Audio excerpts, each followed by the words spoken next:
सवाल आपको जो है यूपीपी के पैटर्न और लेवल को भी मैच कराएगा। सवाल में हर तरह की वैरायटी होगी जो आपके एग्जाम के अकॉर्डिंग ही होगा। पहला क्वेश्चन आपके सामने बोर्ड पर आ चुका है। प्लीज सभी लोग ध्यान से इस पहले सवाल को पढ़िए, देखिए रिक्वायरमेंट्स क्या है और इसके आधार पर उत्तर दीजिए। मैं चाहूंगा सब अपने कमेंट्स में आए। अब वीडियो को लाइक भी एक बार सब लोग करें, शेयर भी करें और आंसर्स देते चलें। और पहले सवाल का उत्तर आपकी तरफ से मुझे मिलना चाहिए। मैं इंतजार कर रहा हूं आपके सवाल का, आपके सोल्यूशन का। लिखा है 5√3 और √75 का मान है 17.32 और आपसे जो पूछा है वो ये है कि 14√3 14√3 प्लस 108 ये आपसे पूछा गया है। इसका मान हम सभी को बताना है। कितने लोग कंफर्म कर रहे हैं प्लीज कमेंट करें। मैं आंसर लेना चाहता हूं, आप लोगों के नाम लेना चाहता हूं। जरूर से जरूर मुझे कमेंट करके बता दें, मैं उसी हिसाब से आगे बढ़ूं। जो दिया गया इंफॉर्मेशन है उस पर थोड़ा सा काम करेंगे और जो मुझे पता करना है मैं उसके अकॉर्डिंग अपने सोल्यूशन को यहां पर सेट कर दूंगा। आइए थोड़ा सा समझ करके आंसर करिए सभी लोग। ये 5√3 है। 75 को क्या लिख सकते हैं बोलो? 75 को भी हम 25 × 3 लिख सकते हैं। अगर आप 75 को थोड़ा सा डिस्ट्रीब्यूट कर लीजिए, ये देखिए अगर आपके सामने ऐसे √75 दिया है तो क्या आप इसको 25 × 3 नहीं लिख सकते हो? बिल्कुल लिख सकते हो। 25 का वर्गमूल 5 होता है, यह भी 5√3 हो जाएगा। मतलब ये जो 5√3 है, ये 5√3 यह भी 5√3 ही है और इसका पूरा मान 17.32 दिया है। एक लाइक टर्म है अर्थात √3 और √3, इस हिसाब से हम इसको लिख सकते हैं 10√3 बराबर 17.32। This is the value, this is the value of 10√3। Answer आ रहे हैं, देखिए हमें मोटिवेशनल कृष्णा का आंसर मुझे मिला है, चौधरी अजीत सिंह का मिला है, सुभाष का मिला है। जो आंसर्स आप दे रहे हो अभी वेरीफाइड हो जाता है। बाकी लोग भी आंसर्स में इन्वॉल्वमेंट अपनी दिखाएं। यहां पर ये 14√3 है, ये आपका 108 है। 108 को भी हम क्या लिख सकते हैं आप समझ गए होंगे। कंफर्म कर लीजिए सभी लोग, जिसका मान हो जाए 108 के बारे में आप बता सको। मैं चाहूंगा कि कंफर्म करिए हमें सभी लोग। 108 को जैसे मैंने उसको जस्टिफाई किया वैसे मैं देखिए यहां पे रूट के अंदर अगर 108 है तो इसको हम लिख सकते हैं 36 × 3। 36 का वर्गमूल 6 होता है, 6√3 लिख सकते हैं। 14√3 तो है, प्लस हम इसको लिख सकते हैं 6√3। अब ये भी उसी तरह से लाइक टर्म है। अगर लाइक टर्म है तो 14 और 6 को ऐड करिए 20√3 हो जाएगा और इसका मान आपसे पूछा है। जब आप बताओ 10√3 का मान अपने को दिया है तो क्या हम 20√3 का मान नहीं निकाल सकते? जस्ट डबल ही तो है, जस्ट डबल है कि नहीं? तो आप इसका भी जस्ट डबल कर दो। जस्ट डबल करो, देखो कितना आता है। देखो सिंपली 2 से मल्टीप्लाई करो, 2 दूना 4, 2 तिया 6, 17 दूना 34, 34.64 ऑप्शन नंबर सी। जितने लोगों ने हमें आंसर दिया है रियली अप्रिसिएबल है, सबने शानदार सोल्यूशन दिया है। जो लोग इधर उधर कर रहे हैं थोड़ा समझ लें और उसी आधार पर सोल्यूशन करें। जैसी सवाल की आवश्यकता है उस हिसाब से सेट करें अपने दिमाग को। आशा करता हूं सबको समझ में आ रहा है। एक बार सभी लोग वीडियो को अपने स्तर पर शेयर और लाइक जरूर करें और एक रीच से क्लास को कनेक्ट करें, तभी जाकर के मजा आएगा। तभी हम लोग इस क्लास को एक बेहतरीन क्लास और शानदार क्लास बना पाएंगे और आपकी तैयारियों में आपको एक बेहतर रोल से एक बेहतर लेवल तक हम आपको ले जा पाएंगे। सभी लोग तेजी के साथ आंसर करते चलें और एक एक सवाल का उत्तर मुझे बताते जाएं। डिविजिबिलिटी का यह सवाल निर्णायक सवाल हो सकता है। इस पैटर्न का सवाल आपको परीक्षा में मिलेगा। मैं आपको समझाता हूं, थोड़ा ध्यान से देखिएगा। कह रहा एक 6 अंकों की संख्या है, एक 6 डिजिट नंबर है, आपको दिख भी रहा होगा 6 डिजिट नंबर। क्या लिखा है? 4 है, x है। आप सवाल को देखिए, समझिए, सभी लोग समझ रहे हैं? मैं जो बता रहा हूं उसको ध्यान से देखिए। 4 है, x है, 5 है, 7 है, 3 है एंड y है। कह रहा है 72 से विभाज्य है। किससे डिविजिबल है भाई? 72 से विभाज्य है, 72 से डिविजिबल है। 6 अंकों की संख्या है, 72 से डिविजिबल है। इस सवाल में अगर आप इस नंबर में नोटिस करो तो 2 डिजिट अननोन है, एक तो x है दूसरा y है। सवाल हमसे कहता है अगर यह 72 से विभाज्य है तो आप मुझे x प्लस y का मान बता दो, अर्थात x और y को जोड़ने से आपको क्या प्राप्त होगा। तो ये सवाल हल कैसे होगा? मतलब इस सवाल को हल अगर करना है तो हमें एक्स वाई का मान चाहिए और एक्स वाई का मान आएगा यहां से, और वो भी तब आएगा जब हम डिविजिबिलिटी सेट कर पाए। कोई नंबर अगर 72 से कटेगा तो निश्चित तौर पर वह 8 से कटेगा और निश्चित तौर पर वह 9 से कटेगा। क्यों मैं सही कह रहा हूं? बिल्कुल सही कह रहा हूं।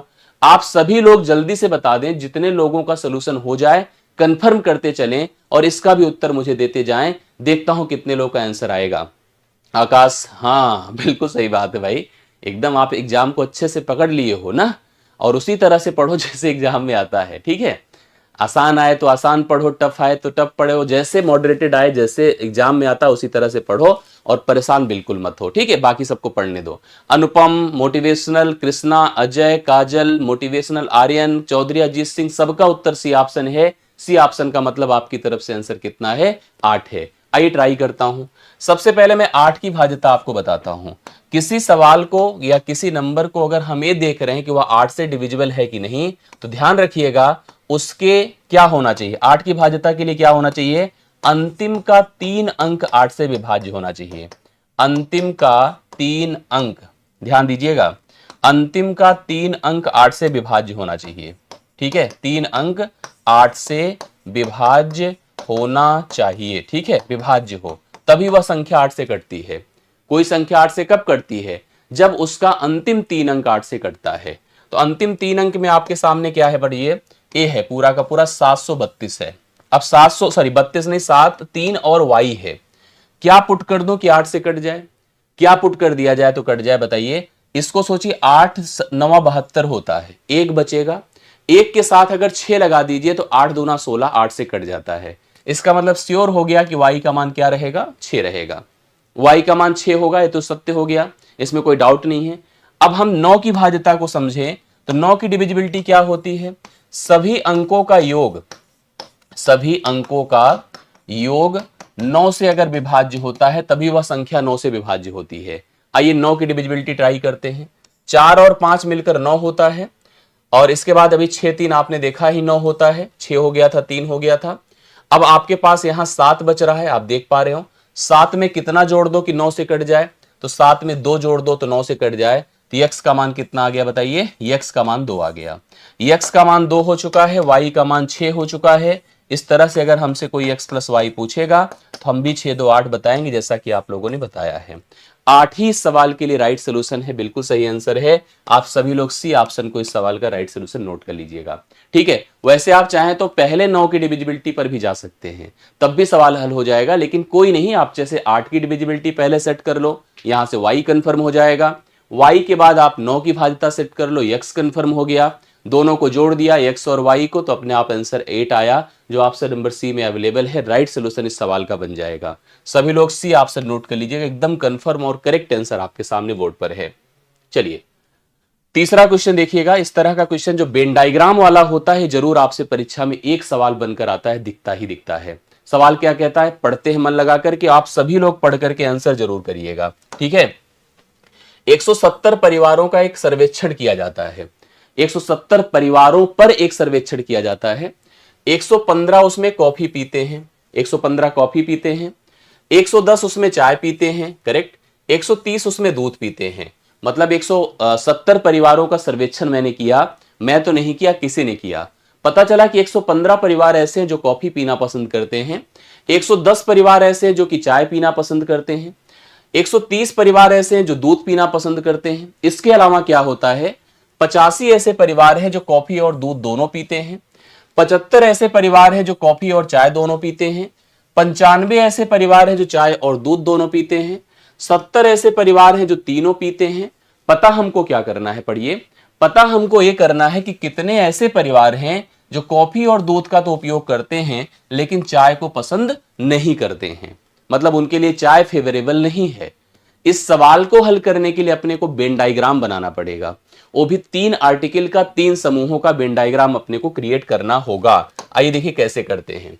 सबसे पहले मैंने देखिए एक सर्कल बनाया, किसके लिए? कॉफी के लिए। दूसरा सर्कल मैंने बनाया किसके लिए? देखिए यहां पर चाय के लिए, टी बना दिया। तीसरा सर्कल मैंने यहां पर क्रिएट कर दिया, पता है, मिल्क के लिए, दूध के लिए।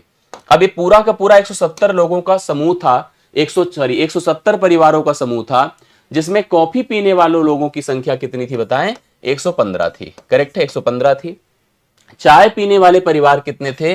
110 थे, ये भी समझ में आ रहा है। दूध पीने वाले परिवार कितने थे? 130 थे, ये भी समझ में आ रहा है। अब इसके बाद कहता है कि 85 ऐसे परिवार हैं जो कॉफी और दूध दोनों पीते हैं। तो यहां एक कॉफी है और एक मिल्क है, तो यह जो आंकड़ा होगा, दिस वन, ये संख्या, ये देखिए दिस वन, ये ऐसा हिस्सा है जो कॉफी और दूध दोनों पीता है, तो इसकी संख्या कितनी हो गई? 85 हो गई। अगला कहता है कि 75 ऐसे परिवार हैं जो कॉफी और चाय पीते हैं, तो आपको मैं बता दूं कि वह आंकड़ा कहां पर आपको दिख रहा होगा, ये दिख रहा है, करेक्ट है, ये दिख रहा है। जो कॉफी और चाय पीते हैं इनकी संख्या कितनी है, 75 है। इसके अलावा 95 ऐसे हैं जो चाय और दूध दोनों पीते हैं, तो चाय और दूध दोनों पीने वालों की लोगों की संख्या देखो, ये वाला हिस्सा है, इनकी संख्या कितनी है, 95 है। अब 70 ऐसे परिवार है जो तीनों पीते, जो रिंग ए डायमंड टाइप का बनता ना शील्ड की तरह, ये वाला हिस्सा, ये 70 हो गया। अब सवाल हमसे कहता है कि कितने ऐसे हैं जो कॉफी का और दूध का सेवन तो करते हैं लेकिन चाय का सेवन नहीं करते हैं। कॉफी पीते हैं, दूध पीते हैं, लेकिन चाय का सेवन नहीं करते हैं। और अगर आपको दिख गया होगा तो वह हिस्सा इतना है, जो ये वाला हिस्सा है, इस वाले पार्ट को अगर आप सोचो तो दिस वन, बिकॉज अगर इतना पूरा ले लीजिए तो यह क्या है, कॉफी प्लस क्या है, कॉफी प्लस मिल्क है। हमने आपसे कहा कॉफी पीते हैं या दूध पीते हैं, तो इसका मतलब ये थोड़ी है कि हम मना कर रहे हैं अन्य चीज नहीं पीते हैं, वो चाय भी पीता होगा, मुझे इसमें थोड़ी कोई रोक टोक है, मैं रोक टोक नहीं लगा रहा हूं। मुझे ये चाहिए जो कॉफी पिए और दूध पिए लेकिन चाय ना पिए, तो मुझे इस हिस्से को गायब कर देना है। अब जैसे आप इस हिस्से को गायब करोगे, यह पूरा का पूरा 85 था, 85 से 70 निकलेगा, 15 आ जाएगा। मतलब इस सवाल का उत्तर देखिए, जितने लोगों ने 15 बताया था, एकदम परफेक्ट एग्जाम का सवाल है। अच्छा, मैं आप लोगों से प्रश्न करता हूं, अगर मैं आप लोगों से इस सवाल के बारे में पूछूं कि ऐसे कितने परिवार हैं जो केवल दूध पीते हैं, अगर केवल दूध की बात आएगी या केवल चाय की कॉफी की बात आएगी या केवल चाय की बात आएगी, तो आप तब भी कैलकुलेट कर सकते हो। सवाल को बहुत क्लियरली समझिएगा। जैसे मैं आपसे कह दूं कि इतने परिवार हैं जो चाय पीते हैं और इतने परिवार हैं जो केवल चाय पीते हैं, तो इसमें फर्क होता है ना। अगर मैं आपसे कहूं कि इतने परिवार केवल कॉफी पीते हैं, सुनो मेरी बात को, यहां 70 है, ये 75 है, तो 5 हो जाएगा। इन तीनों को जोड़कर 115 से घटा दो, केवल कॉफी वाले आ जाएंगे। ऐसे ही केवल चाय वाले निकालना है, इसको निकाल सकते हैं, केवल दूध निकालना है, उसको निकाल सकते हैं। जो आपसे पूछेगा आप सब कैलकुलेट कर सकते हो, अगर आपने सही तरह से वेन डायग्राम पढ़ लिया है। मैं आप लोगों को वेन डायग्राम का, क्योंकि मुझे पता है वेन डायग्राम की अपनी एक अलग इंपॉर्टेंस है, इसकी एक कंप्लीट मैराथन में लेकर दूंगा। जैसे मैंने आपको इधर बीच करवाया था, याद होगा, सेट थ्योरी का, वैसे ही वेन डायग्राम की एक शानदार मैराथन दूंगा। क्योंकि मुझे पता है कि यूपी का जो एग्जाम है, यूपी का चाहे जो एग्जाम होता है, इवन मैथ जहां नहीं भी होती, जैसे यूपी ट्रिपल एससी होता है, उन हर जगहों पर भी वेन डायग्राम का उपयोग आता है। इसलिए वेन डायग्राम को बहुत ही इंपॉर्टेंट मान करके हमको इसको अलग से पढ़ना होगा। इसके लिए एक मुझे कम से कम 4 घंटे की क्लास लेनी होगी, और लगभग अगर मैंने 4 घंटे ले लिया तो मैं सभी एग्जाम को करते हुए वेन डायग्राम क्लियर कर दूंगा, और बहुत ही क्लियर होगा। परसेंटेज भी कंफर्म हो जाता है इससे, इस तरह के समुच्चय वाले सवाल भी कंफर्म हो जाते हैं। समुच्चय सिद्धांत जो आपके पार्ट का मतलब पाठ्यक्रम का हिस्सा है, वो भी कवर हो जाता है। तो बहुत कुछ क्लियर होता है अगर वेन डायग्राम अच्छे से पढ़ लिया जाए। क्लियर है, इसको मैं कराऊंगा आप लोगों को। आगे बढ़ता हूं, सवाल देखिए। ये सवाल अभी आप जैसे एलसीएम एसटीएफ पढ़ रहे हैं, एलसीएम एसटीएफ का सवाल फेस कर रहे हैं आप, यूपी पुलिस री एग्जाम का याद कर लो। जब यूपी पुलिस का री एग्जाम हुआ था तो एक एसटीएफ का सवाल आया था, हालांकि वो भिन्न का था, नहीं था, वो दशमलव का था। और आपको उस सवाल की गंभीरता ऐसे समझ में आएगी कि उस सवाल पर पूरे यूपी में अच्छे अच्छे टीचर उस पर विवाद कर बैठे थे, क्योंकि वह सवाल, कुछ सवाल में तो नहीं दम था, लेकिन प्रॉब्लम है कि कंफ्यूजन होता है एससीएफ में, प्रॉब्लम होता है एलसीएम एससीएफ, कोई कितना कॉन्सेप्चुअल पढ़ लिया हो, कितनी नॉलेज उसको हो, लेकिन कंफ्यूजन इतना होता है कि अच्छे अच्छे लोग सवाल को गलत कर देते हैं और अपने आप को ही श्योर मानते हैं कि मैं ही सही हूं। इसीलिए मैंने इस सवाल को रखवाया है, और मैं चाहता हूं कि आप सभी लोग भी इस तरह की प्रिपरेशन अपने दिमाग में रखिए। अपने पास कुछ नंबर है, 36/75 है, करेक्ट है, 48/50 है, एक भी दिख रहा होगा आपको, और 72/30 है। 72 क्या है, 30 है। ये भिन्न वाले सवाल हैं। भिन्न वाले सवालों का जब लासा मासा आपको करना होता है, तो पहला काम आपको इनको सरल करना होगा, सिंप्लीफाइड करना होगा। पहला काम इसको जरूर करिएगा, नहीं तो सब गलत हो जाएगा। इसको सरलतम रूप में लिखिए, जैसे मैं कह रहा हूं, सरलतम रूप में लिखिए। सरलतम रूप क्या होता है, सभी भिन्नों को जब तक पॉसिबल हो कॉमन संख्या से काट दो। जैसे 12 अब इसको, इसकी बात अगर करो, ऊपर 36 है, 3 से कटेगा 12 बार और 3 से कटेगा 25 बार, तो ये हो गया 12/25। मैंने देखिए 3 से काटा, 3 बार में होता है, 3 25 बार। इसकी बात करिए, देखिए 2 से काटिए 24 बार, 2 से काटिए 25 बार, 24/25 हो गया। इसकी बात करिए, यहां पर देखिए कितने से कट जाएगा, 3 से काटिए। अभी देखो इसको, हां 3 से क्या, मैं इसको जैसे अगर 6 से काटूं, 6 12, 12 छंगे 72, 6 पंचे 30, 12 बटे कितना हो गया, 5 हो गया। इस तरह से मैंने भिन्न को सबसे पहले सरल कर दिया। फिर नियम क्या कहता है, अगर मुझे एचसीएफ करना है तो मैं न्यूमरेटर में एचसीएफ करूंगा, मतलब अंश में एचसीएफ करूंगा और हर में एलसीएम करूंगा। मैं इसके बारे में आपको डिटेल देता हूं, अंश बिल्कुल आप आंसर करो, जिसका जिसका हो जाए, जरूरी है कि आंसर करिए। मैं लिखूंगा 12, 24 और 12 का हमें क्या करना है पता है, मासा करना है, ऊपर करना होगा। और नीचे गए 25, 25 और कितना है बताएं, 25 और 25 और 5 है, इसका मुझे क्या करना है, लासा करना है। ठीक है, इसका मुझे क्या करना है, लासा करना है। अब आपको इसका सोल्यूशन समझना है, इसका सोल्यूशन एक्चुअली क्या हो जाएगा। हां, आप सभी लोग देखिए ध्यान से, मेरी बात को समझिए, कंफर्म करिए। मैंने थोड़ा सा सरल किया और मासा और लासा निकालने की बात करी। मैं आपको एक बात बता दूं, जब हम लोग मासा करते हैं, ध्यान से देखिएगा, जब हम लोग मासा करते हैं तो इस बात को समझते हैं कि जो मासा होती है ना, किसी भी दी गई संख्या से बड़ी नहीं हो सकती। वह दी गई सभी संख्याओं में जो सबसे छोटी होगी या तो ओ होगी या उससे भी छोटी संख्या मासा होगी। इस बात को समझिएगा। हां, अब यहां पर हम लोगों को थोड़ा सा इस बात की क्लियरिटी रखनी पड़ेगी। जैसे मैंने सरल किया तो मेरे पास क्या स्थिति बनकर आई बताइए, यहां पर 12, 24 और 12, यहां पर 12, 24 और 12 में सबसे छोटा कौन है, सबसे छोटा 12 है। क्या 12 इसको सबको काट पाएगा, इसलिए मैंने यहां पर 12 रखा। कितना रखा, 12। हालांकि इससे ऑप्शन में शायद क्लियरिटी ना आए, आपको इसको समझना पड़ेगा। जैसे मैं यहां पर देख पा रहा हूं, इसमें मतलब कुछ नंबर्स हैं, आपको जैसे मैं हल कराऊंगा तो 12/75 और 12 बटे उस तरह से है नंबर जो आपको कंफ्यूज कर सकते हैं। तो बिना सरल करने वाली स्थिति में जाना होगा, क्योंकि नियम के हिसाब से तो सरल ही करके जाना चाहिए। समझ रहे ना। हाँ बिल्कुल, सरल करने की कोशिश करा, लेकिन सरल करने पर अगर जैसे मैं एलसीएम करूंगा 25, 25 और 5 का, तो यह कितना हो जाएगा बताइए, 25 हो जाएगा। अब 12/25 तो कहीं है ही नहीं है, 12/25 तो कहीं है ही नहीं है, 12/75 है।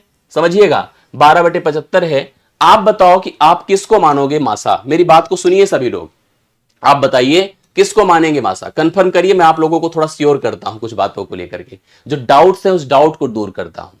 अगर हम डायरेक्ट कर दें ऊपर वाली सभी संख्याओं का मासा और नीचे वाली सभी संख्याओं का लासा, आइए ट्राई करते, थोड़ा समझिएगा। देखिए कंफ्यूजन कितना बड़ा इन सब चीजों में होता है। मैंने क्या किया, जब मुझे मासा करना था तो मैं गया सबसे छोटी संख्या के पास। सबसे छोटा कौन था, 36। 72 को तो काट देगा लेकिन 48 को ना काट पाएगा। मैंने इसको काटा किससे, 18 से, बट 18 भी 48 को ना काट पाएगा। 12 ने काट दिया तो मासा हो गया 12। सुनिए सभी लोग, मासा हो गया 12। इधर मैं गया लासा के लिए। लासा में सबसे बड़ा कौन था बोलिए, नंबर 75 था। अब 75 क्या हुआ बोलिए, 75 किसी से नहीं कट रहा था। 75 को 75 जो है, अगर उससे ऊपर जाइए तो 150 मिला। इस हिसाब से इसका मान 150 होगा। तो 75/150 ये आंसर आपकी तरफ से होना चाहिए, और है भी देखिए ऑप्शन में 12/150 है भी ऑप्शन में। तो डी ऑप्शन हम लोग लगा सकते हैं कि इसका एचसीएफ हो जाएगा। अब ये डाउट हमारे मन में देखिए कैसे बन रहा है, मैं क्या सोच पा रहा हूं, आप लोग थोड़ा सोचिएगा। अगर मैं कहूं 12/25 है और ये सवाल एग्जाम में कह रहा है ऑप्शन में 12/150 है या 12/75 है, तो हम किसको सही माने, हम किसको माने कि सही हैं। आप सभी लोग बताओ किसको माने सही है। आपको बता दूं कि मासा होता क्या है, थोड़ा समझिएगा सभी लोग तो कंफर्म होगा। मासा क्या होता पता, अगर अपने पास कुछ नंबर्स दिए हैं ABC, ये नंबर्स दिए हैं, तो मासा वह सबसे बड़ी संख्या होगी, वह सबसे बड़ी संख्या होगी जो कि प्रत्येक को पूर्णतः विभाजित कर सके, पूर्णतः विभाजित कर सके। ये होता है ना, विभाजित कर सके। मेरी बात को बहुत ध्यान सुनिएगा तो कई कंफ्यूजन आपका दूर होगा। मन में बहुत डाउट होता है इस तरह से सोचने का, जो लासा मासा की बात होता है। मैं आपको कंफर्म करता हूं, समझ रहे हैं ना। वह सबसे बड़ी संख्या जो प्रत्येक दी गई संख्या को पूर्णतः विभाजित कर दे, वही मासा होता है। जैसे अगर 12 है, ठीक है, 12 है, 18 है, समझिएगा 12 है, 18 है, 24 है, 12 है, 18 है, 24 है। मेरी बात को सुनिए समझिए सभी लोग। या 12 कर दूं और 16 कर देता हूं, ठीक है, 16 नहीं, चलिए ठीक है, 12 18 ही रखते हैं, 12 18 और 24 कर दिया। अगर हम इनके फैक्टर्स की बात करें, देखिए फैक्टर्स कौन कौन होते हैं, एक है 12 बार, दो है कितना बार, 6 बार, तीन है 4 बार, ये लोग इसके गुणनखंड हो गए। 18 की बात करो, एक है 18 बार, दो है 9 बार, तीन है 6 बार, ये लोग इसके गुणनखंड हो गए। 24 की बात करी, एक है 24 बार, दो है 12 बार, तीन है 8 बार, चार है 6 बार, ये सब इसके गुणनखंड हो गए। अब मुझे सबसे बड़ा नंबर चाहिए जो प्रत्येक को काट दे, वही क्या होगा, मासा होगा। काटने की बात करो तो काटने की बात सबको तो 3 भी काट सकता है, 3 देखिए इसको भी काट देगा, इसको भी काट देगा, इसको भी काट देगा, तो क्या 3 मासा हो सकता है, आप बताइए, क्या 3 मासा होगा, नहीं होगा। मासा कौन होगा, जो सबसे बड़ा है प्रत्येक को काट दे। जैसे मान लीजिए हमने इस सवाल में अगर उत्तर लगा दिया 12/150 और कोई हमें कैलकुलेट करके दे दे 12/25, तो पहले तो ये बताइए कि 12/50, 25 और 12/150 में बड़ा कौन है, मुझे कंफर्म करो सभी लोग, डाउट सोचिए, और यही सब कंफ्यूजन होता है। मैं सवाल छोड़ के जाऊंगा और एकदम कंफर्म करना, तभी हम आगे बढ़ेंगे। इन दोनों नंबर में बड़ा कौन है, कंफर्म करिए थोड़ा सा। 12/25, और अगर मैं ऐसे एक सिंपल सवाल आपको देता हूं और कुछ नहीं देता हूं, सब लोग कमेंट करके बताओ 12/25 और 12/150 में कौन बड़ा है, कौन कमेंट कर रहा है, बोलिए फटाफट बताइए थोड़ा सा। जैसे मैं जो पूछ रहा हूं उस पर आंसर करिए और भागिए मत कोई भी, जितना मैं कह रहा हूं सब लोगों को आंसर देना चाहिए। मैं आप लोगों से पूछ रहा हूं 12/25 और 12/150 में कौन बड़ा है। जब भिन्नों के अंश समान होते हैं तो जिसका हर छोटा होता है वही भिन्न बड़ा होता है, वही भिन्न क्या होता है, बड़ा होता है। समझिएगा, 12/25 बड़ा हो गया, बड़ा हो गया कि नहीं, इसका मतलब 12/150 छोटा हो गया, छोटा हो गया। अब सुनो, क्या 12/25 सबको काट देगा, क्या 12/25 सबको काट देगा, मैंने ट्राई किया। आइए नंबर पर थोड़ा सा, 36/75 है, 12/25 से भाग करो तो 25 ऊपर गया, 12 नीचे आया, 12 तिया 36 और 25 तिया 75 कट गया, पूरी तरह से कट गया। 48/50 की तरफ जाएं और 12/25 से भाग करो, 25 ऊपर गया, 12 नीचे गया, 25 दूना 50, 12 चौके 48, 2 दूना 4, पूरी तरह से कट गया। 72/30 की तरफ हम लोग गए और हमने किससे भाग किया, देखिए 12/25 से, तो 25 ऊपर गया और 12 नीचे आया, 12 छंगे 72 होता है, 5 पचे 25, 5 छंगे 30, पूरी तरह से कट गया। भाई मेरे, अगर मैं देख रहा हूं कि 12/25 काट दे रहा है तो हम 12/150 को कैसे उत्तर मान सकते हैं, 12/150 को कैसे मान सकते हैं, कंफर्म करिए। मैं जो आपसे पूछ रहा हूं कि अगर 12/25 सबसे बड़ा है जो सबको काट दे रहा है, तो मासा को मैं क्या मानूंगा, क्या मैं 12/150 मानूंगा, क्या कहोगे आप लोग, मुझे कमेंट करके बताओ कितने लोग इस बात को सोच पा रहे हो। गलती की इतनी बड़ी गुंजाइश है इस सवाल में कि आपको मैं बता दूं, अच्छे से अच्छे लोग इस सवाल को गलत करेंगे। आप कमेंट करना इस पर, मैं आपके सबका इंतजार करूंगा कि अगर मैंने ये नंबर दिया है 36/75, ऑप्शन बहुत कंफ्यूजन देता है। क्यों, 30 की बात करो, 72/30 है, 25/12 कर दो, 12/25 से भाग करोगे ना, 25 ऊपर गया 12 नीचे, 12 छंगे 72, 25, 5 पचे 25, 5 छंगे 30, ऊपर कट तो रहा है, पूर्णांक तो आ रहा है, पूर्णांक आ रहा है कि नहीं आ रहा है, बोलिए क्यों नहीं पूर्णांक आ रहा है। अगर हम 72/30 को भाग करके देखें, 72/30 को किससे, 12/25 से, तो 25 ऊपर गया, 12 नीचे आया, 12 छंगे 72 हो गया, 5 पचे 25, 5 छंगे 30, खत्म तो हो गया, पूर्णांक तो आ रहा है, कट तो रहा है। कंफ्यूजन है कि नहीं है, कौन कौन डी लगा रहा है मुझे बताएं, कौन कौन डी लगाए। मैं आप लोगों से इस सवाल को आपके ऊपर छोड़ देता हूं, कितने लोग डी लगाएंगे और कितने लोग 12/25 को मानेंगे, और कुछ लोग हो सकता है 12/75 को भी मानिए। कमेंट करके बताना इस विवाद वाले सवाल को कितना लोग सलूशन करते हैं। यस, यही होता है कंफ्यूजन। सवाल अगर नहीं कंफर्म है, परिभाषा नहीं कंफर्म है, तो अच्छे से अच्छे लोग कंफ्यूज हो जाते हैं इस तरह के सवालों में। मैं चाहता हूं कि ऐसी चीजें आपके दिमाग से निकलें। यस, अब मैं चाहूंगा कि आप सभी लोग इस पर कमेंट करना, ठीक है, मैं छोड़ के जाऊंगा ऐसे ही सवाल। यस, डी ऑप्शन देखिए कुछ लोग अभी लिख रहे हैं। हाँ, चलिए देखता हूं कितने लोग डी पे रहते हैं और कितने लोग 12/25 पे रहते हैं, मैं चाहूंगा। अच्छा, एक बात थोड़ा सा समझ लेना, जो लोग डी पे तैयार हैं, डी पे कॉन्फिडेंट हैं, उनके हिसाब से 12, 18 और 24 का मासा 6 नहीं आना चाहिए, फिर ना 3 आना चाहिए। क्यों? ऐसी स्थिति में 12, 18, 24 का मासा 3 आना चाहिए, है ना, क्योंकि 3 तो छोटा है 6 से। भाई मान ही लेंगे आप लोग।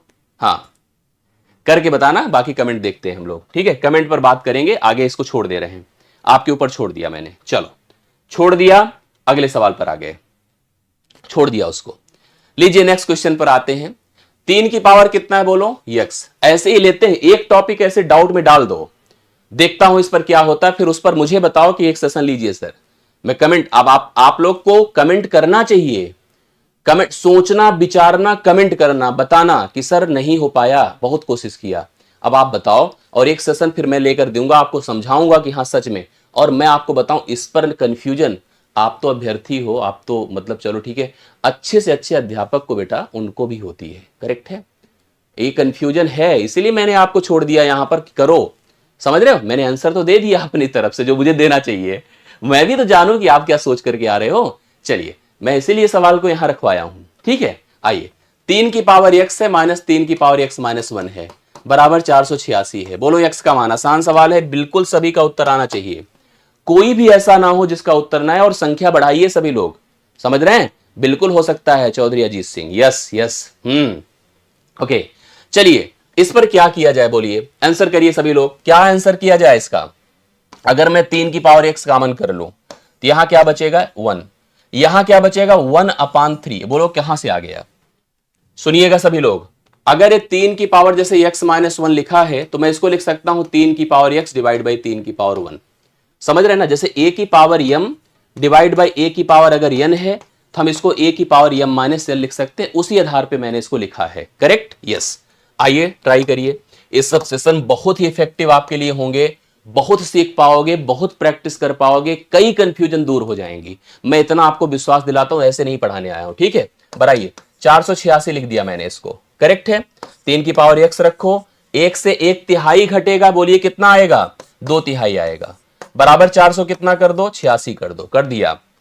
2 से काटिए, 2 दूना 4, 2 तिया 6, सॉरी 2 दूना 4, 2 चौके 8, 2 चौके 8, 2 तिया 6, 243 है, जाएगा 3 और मल्टीप्लाई होगा, 3 की पावर x बराबर 243 गुणे 3 है, सही है। तो 3 की पावर x बराबर कितना? 3 तिया 9, 3 चौके 12, 3 दूना 6, 7, बोलिए कितना होता है भाई? 3 की पावर x बराबर 3 की पावर 6, 3 की पावर 6। अगर 3 की पावर 6 है, बेसिस अगर सेम होते हैं तो पावर को इक्वल कर देना चाहिए। x बराबर कितना? 6, x बराबर 6, राइट सोल्यूशन आप लोग लगा दो, डी ऑप्शन करेक्ट आंसर हो जाए। डी ऑप्शन 5वें सवाल का राइट सोल्यूशन आप सभी लोग कंफर्म कर दो, करेक्ट है, यस, बहुत बढ़िया। ऐसे ही सवाल हल करिए, कंफर्म करिए और बताइए, देखिए क्या हो सकता है। सवाल नंबर 6 पर हम लोग आते हैं, सब लोग ध्यान से देखिए और उत्तर बताइए। 2 प्रकार से इसका आंसर हम लोग कर सकते हैं। वह छोटी सी छोटी संख्या बताओ जिसे 10, 15, 20 तथा 25 से विभाजित करने पर प्रत्येक मामले में 3 शेष बचता है। शेषफल कब आता है बोलिए? शेषफल कब आता है? जैसे मैं किसी नंबर से किसी को भाग करूं, हम जिस नंबर से आप भाग कर रहे हो उसके पहाड़े में आने वाली संख्या से जितना ज्यादा होगा उतना ही शेषफल आएगा। जैसे मैं 7 से भाग कर रहा हूं, 7 त्रिक 21 होता है, 21 में 3 जोड़ दो, 24 को भाग करने पर शेषफल 3 आएगा। मतलब भाग देने पर पहाड़े में आने वाली संख्या से जितना ज्यादा होगा उतना ही तो शेषफल आएगा। अब यहां एक नंबर तो है नहीं, नंबर अपने पास 10 है, नंबर अपने पास 15 है, नंबर अपने पास 20 है, नंबर अपने पास 25 है। दरअसल अपने को एक ऐसी संख्या चाहिए जो प्रत्येक से पहली चीज तो कटे, इन सब से कटे, 10 से कटे, 15 से कटे, 20 से कटे, 30 से कटे, 25 कितना है? 25 से कटे, इसके बाद उसमें 3 जुड़ा हो, तब जाकर के आपका आंसर बनेगा। मतलब मैं जो समझ पा रहा हूं, मेरे आंसर में, मेरे नंबर्स में जो ऑप्शंस में दिए हैं सब 3-3 एडेड हैं। अगर मैं सबसे 3 कम कर दूं, 3 कम करने के बाद जो रिजल्ट्स आना हो, जो रिजल्ट्स आए, अगर वह सबसे कट जाए, सबसे कट जाए, सबसे कट जाए, वही अपना उत्तर होगा, वही अपना क्या होगा? उत्तर होगा। तो मैंने सबसे 3 घटा दिया, 3 घटाया तो 297 आया, 300 आया, 303 आया और 306 आया। अब सुनो, कटने की बात करो, 10 से कटे। कोई संख्या 10 से तभी कटती है जब उसके अंतिम अंक में 0 हो। अब एक ही ऑप्शन है जिसके अंतिम अंक में 0 है, बाकी कोई ऑप्शन यहां हो ही नहीं सकता। तो कुल मिला के वह अपना नंबर, यहां पर 300 था, लेकिन उसको भाई 300 सबसे कट जाता, लेकिन उसमें मैंने 3 जोड़ रखा है, अर्थात आंसर में 303। देखो ऑप्शन में 303 होगा। 303 एक ऐसी संख्या है जिसको 10 से भाग करूंगा तो भी शेषफल 3 आएगा, 15 से करूंगा तो भी शेषफल 3 आएगा, 20 से करूंगा तो भी शेषफल 3 आएगा और 25 से करूंगा तो भी शेषफल 3 आएगा। The right solution is 303। This is the B option in right solution. ये आप सभी के लिए करेक्ट आंसर हो जाएगा। बिल्कुल सभी लोगों ने कंफर्म कर दिया। मैं देख रहा हूं कि बहुत अच्छा आप लोग का एप्रिसिएशन है, मतलब अच्छा रिस्पॉन्स है। It's appreciated. हाँ बढ़िया है, आप लोगों ने सब लोगों ने अच्छा आंसर दिया। बस वीडियो लाइक नहीं कर रहे हो आप लोग, लाइक करते चलो, समझ रहे हैं ना। यस, बहुत बढ़िया बहुत बढ़िया, देख रहा हूं रिस्पॉन्स। आइए, आसान सवाल है, कमेंट करके बोलिए सभी लोग, फटाफट बोलिए, जल्दी से जल्दी इसका उत्तर दीजिए। एक विद्यार्थी को पास होने के लिए, उत्तीर्ण होने के लिए 40% अंक लाना आवश्यक है, मतलब उसको कम से कम 40% मिलेगा, तब तो वह बेचारा पास हो पाएगा। बड़ी व्यवस्था किया, बड़ा मैनेजमेंट किया, बहुत तरीके से बेचारा लगा, लेकिन उस परीक्षा में उसको 40 नंबर ही मिला। कितना मिला? 40 नंबर ही मिला, और वह 40 नंबर से ही फेल हो गया। 40 नंबर मिला और 40 नंबर से ही फेल हो गया। अब बताओ, परीक्षा में प्राप्त करने हेतु अधिकतम अंक क्या होगा? अधिकतम अंक को पूर्णांक कहते हैं, मतलब कोई छात्र इससे ज्यादा नंबर नहीं प्राप्त कर सकता, और किसी भी परीक्षा का पूर्णांक हमेशा 100% होता है। क्या होता है? 100%।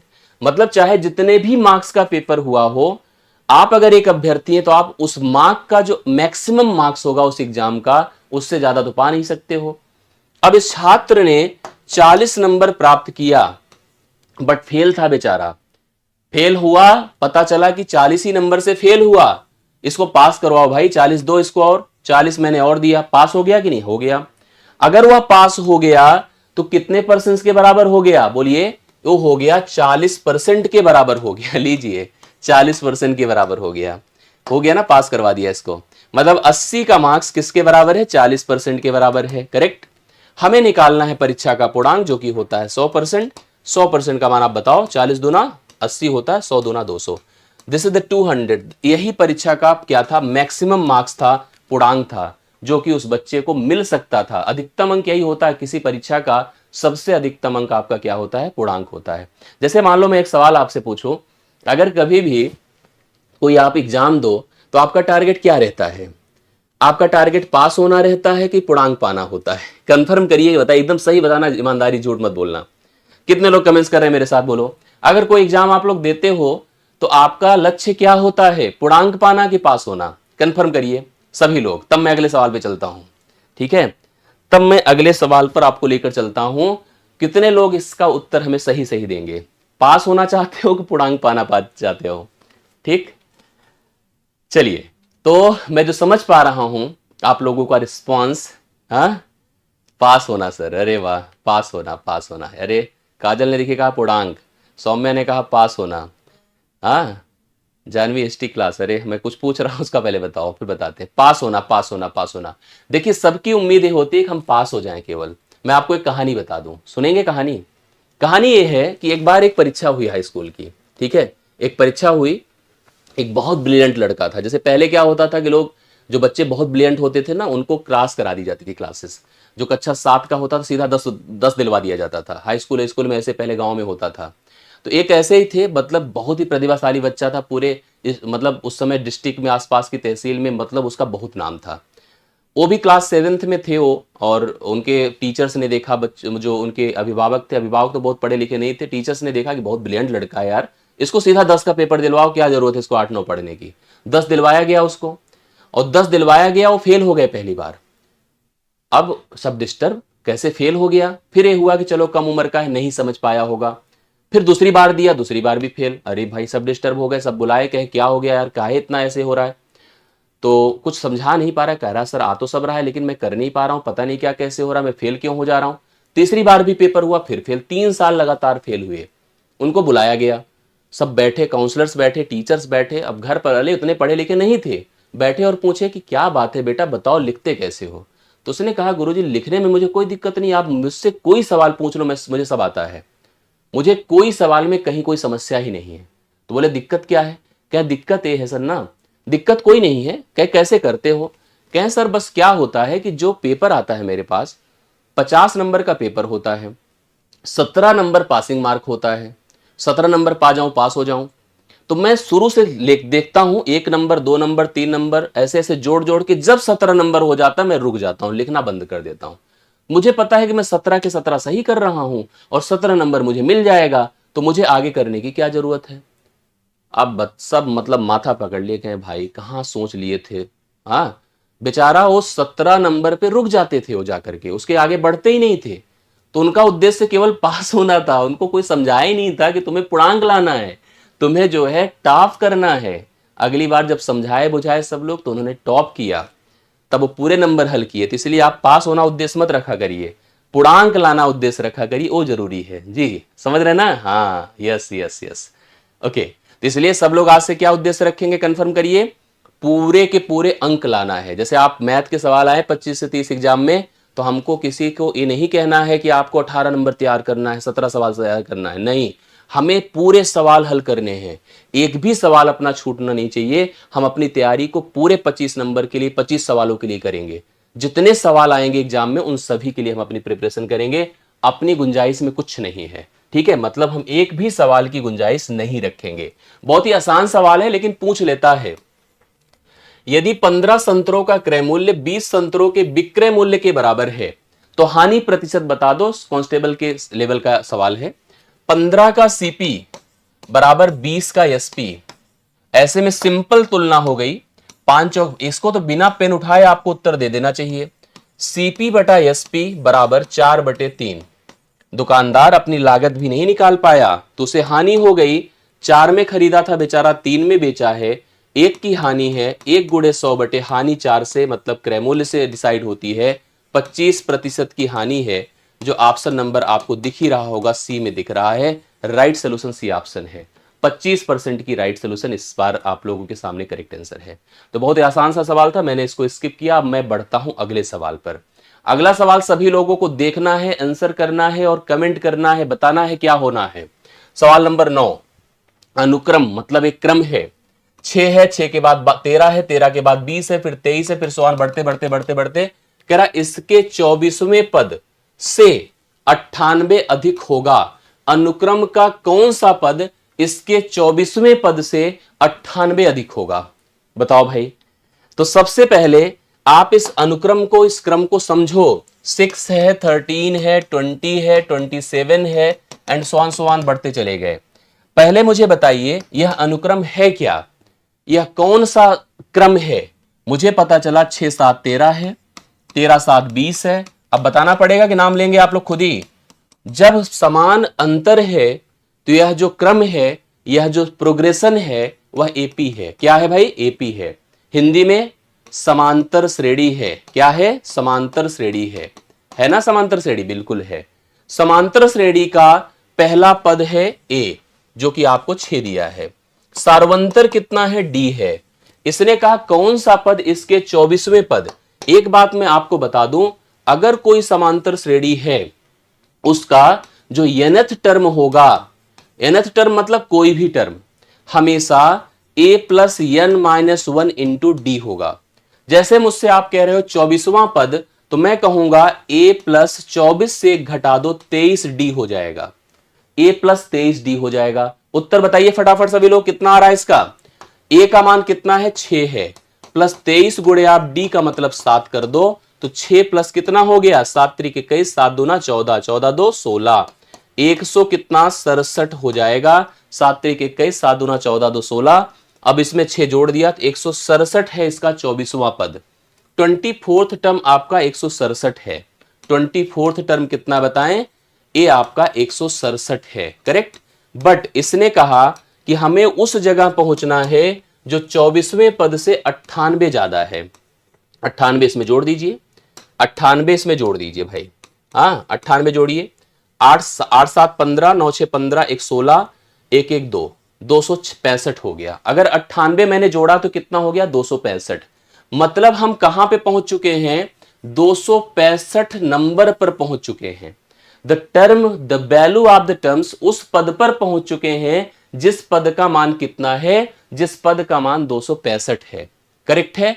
अब आपसे सवाल कहा है यह पद कौन सा है, इस पद की वैल्यू बता दो, यन क्या है। बहुत ही आसान होता है अगर आपको यन निकालना है। मैं आपको बता दूं, अगर कभी भी इस तरह से श्रेणी दी गई है जिसका पहला पद पता हो, अंतिम पद पता हो और उसका सार्वंतर पता हो, तो पदों की संख्या यन के लिए last minus first divide by D plus 1 करना होता है। इसको आप लगा लीजिए हमेशा। अगर किसी समांतर श्रेणी का पहला पद, अंतिम पद और पदों का अंतर पता है तो आप लोग डायरेक्टली बता सकते हैं कि उस समांतर श्रेणी में पदों की संख्या कितनी है। भाई अंतिम पद कितना है 265, पहला पद कितना है 6 है, बटे डी मतलब 7 है, प्लस 1 कर दो। तो यहां पर ए हो जाएगा 200 कितना 59, 259 हो जाएगा, बटे 7 कर दे, प्लस 1 कर दे। 7 से देखिए 7 तरीक 21, 7 सते 49, 37 1 38 होगा, 38th टर्म होगा। 38th टर्म आपका बी ऑप्शन में दिया है राइट सोल्यूशन इस सवाल का। समांतर श्रेणी आपकी परीक्षा का एक इंपॉर्टेंट हिस्सा है। मैंने उस लेवल को देखा जो लेवल अभी पुलिस के एग्जाम में दिया हुआ था, उस लेवल से मैंने अप रखा है इस वजह से, और अप अभी और भी रखूंगा।